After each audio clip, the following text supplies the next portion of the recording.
Hi guys, today we're working on lab 9.1.5 manage files. So let's start this lab.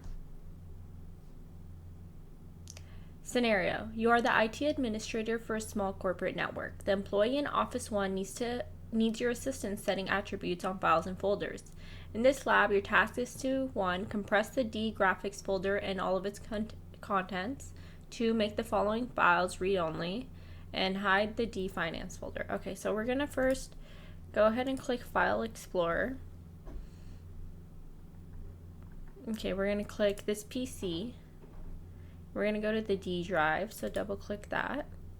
So first thing we're going to do, compress the D graphics folder and all of its contents. So we're going to right click on Graphics, Properties, go ahead and click Advanced, and then right here it says Compress Contents to save disk space.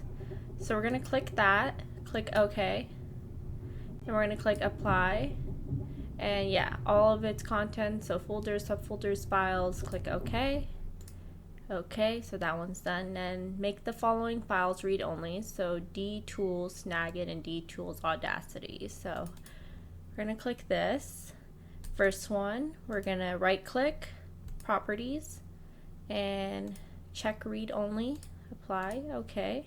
Same thing to the next one, right-click, Properties, read only, apply, OK. And then the last task is to hide the D finance folder. So we're gonna right click on Finance, Properties. We're gonna click Check Hidden, click Apply, and we're gonna apply changes to this folder, subfolder, and files. Click OK. Click OK again. And then we're gonna click Check Answers, and you are all done with this lab. And you're all good to go.